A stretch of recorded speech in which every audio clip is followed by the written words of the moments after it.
Why did he say that? Because he said they was leaving town. He said they were... Say! Hmm? Do you think he done it? What do you think?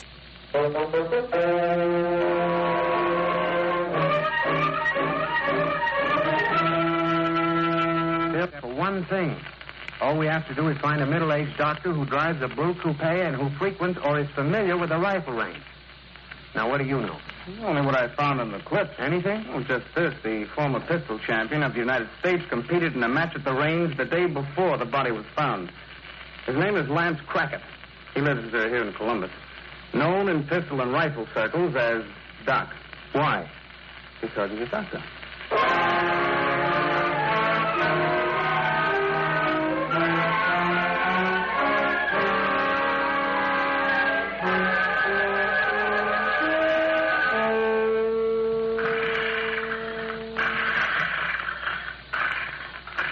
That must be him mowing the lawn. Yeah.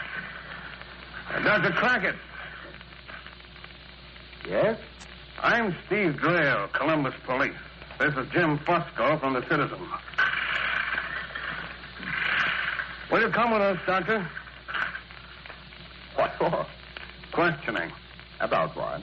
The murder of Miss Johnston. Did you know her? Yes. Better come along, Doctor. Well, let me shave and tell my wife. Then I'll drive over. I think you'd better come with us, Doctor. But you can tell your wife. Hey, I'll be right out. You certainly will. Because I'm coming in with you. Wait here, Jimmy. It's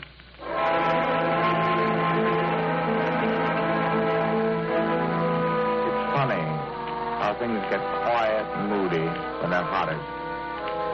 This is the point you've been aiming at ever since you looked at the body with the carefully cut throat.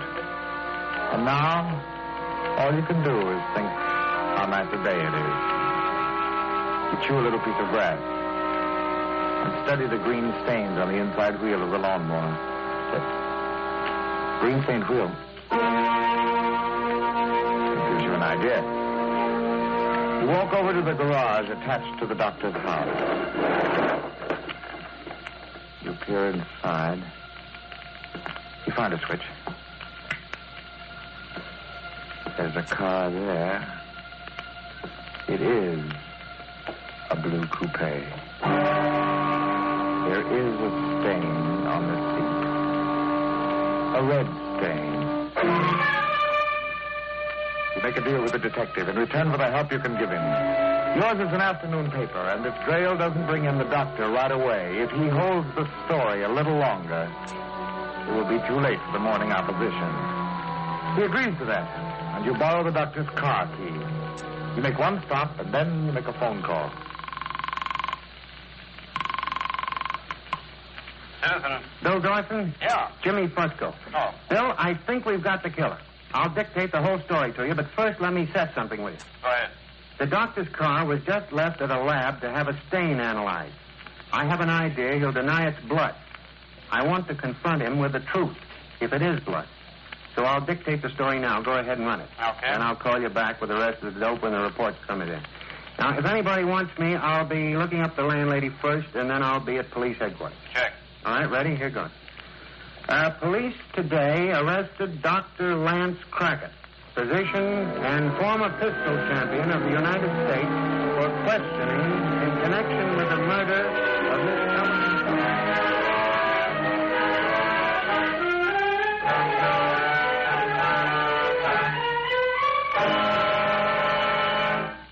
Jim, it's been 3 hours since we ran that story on Crackett's arrest. The desk is going crazy. We've been queried by the press services and everybody. I know.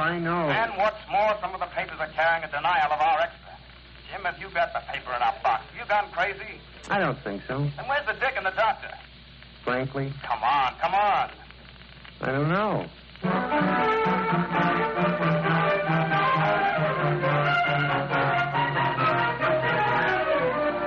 Finally, the detective escorts the doctor in the back way to the chief's office. He winks at you, the detective, that is, and finds time to whisper, Did I do okay, Jimmy? Did I keep him out long enough? Did you? You almost lost us both our jobs. They sit the doctor down. They ask him quiet, careful questions. Did he know the girl? Did he kill her? No. Did he date her? Yes. Was he a lover? No. Back and forth. Very quiet questioning, very calm answering. His case is airtight until you ask to have it held up a moment. Then you call in the landlady and ask. Mrs. Hammett, is this the man who boarded with Miss Johnston? Yes. Is he the one who returned the key? Yes. Thank you. All right, Doctor, you might as well tell us how it happened. I will. You killed her? No. But I did have a date with her that night. She threatened to blackmail my wife and me if I didn't give her money. So you killed her? No. I remonstrated with her and said I'd raise the money. But she said she had to have it now. So you killed her? No, I argued and pleaded and promised and... Then I threw her out of the car and drove away. After killing her? No. Somebody else must have done that after I left. That your story? That is the truth. Doctor, why did you return the key? Because I wanted to end the whole business. I didn't want to use that apartment anymore. There are only two things wrong with that explanation, Doctor. One is you couldn't have got that key ring from her without using force. But I didn't get the key ring. And the other is the time you returned the key. What time did you turn it in? At 2:00 in the afternoon. The day after your call, the day her body was found? That's right. How'd you know she was dead? I read it in the paper. Are you sure? Positive. I read it in the early edition. You're sure of that? Certainly. Doctor, here's a clipping of my first story, the one from the early edition. Read it. All right. Police were called Friday afternoon to the rifle range in Fisher Road near McKinley Avenue where... Go on. Where the unidentified body of a woman was found. Coroner Murphy was called. That's all. You're right. That's all. Doctor, how did you know the body was that of your girlfriend when the paper carried no name? That story appeared on the street at 1:30 o'clock. You returned the key at 2:00. The extra identifying the body was not out until 5. How did you know the body was Miss Johnston? I don't know. You told the landlady you wouldn't be needing the key anymore. How did you know that, Doctor? How did you know? I'll tell you how. Because you were the only one who knew that early that she was dead. You can't prove that. Steve Graham speaking. Yeah. Well, thank you very much. That was it, Jim. The news we've been waiting for. Good. What did you just say, Doctor? We can't prove you did it? No, you can't prove it. We can help. Get me Bill Dawson at the Citizen. Just listen in on my conversation with my paper, Dr. Crackett. Bill, about that laboratory test of the stain in the car. We just got the report. I can tell you in one word. Blood.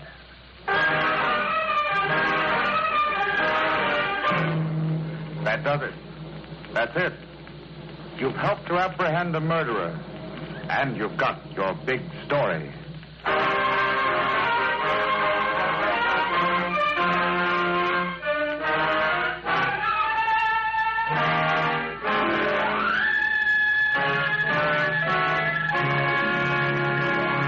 In just a moment, we'll read you a telegram from James Fusco. Now, here's that telegram sent by James Fusco of the Columbus Citizen. Thank you for dramatizing my big story. Doctor was found guilty of murder in the first degree. Statements I took at killer's confession were introduced as evidence in trial. I received #1 ticket to execution. Again, many thanks for Pell Mell Award. Thank you, Mr. Fusco. The makers of Pell Mell famous cigarettes are proud to have named you winner of the Pell Mell $500 award for notable service in the field of journalism. Listen again next week, same time, same station, when Pell Mell famous cigarettes will present another big story.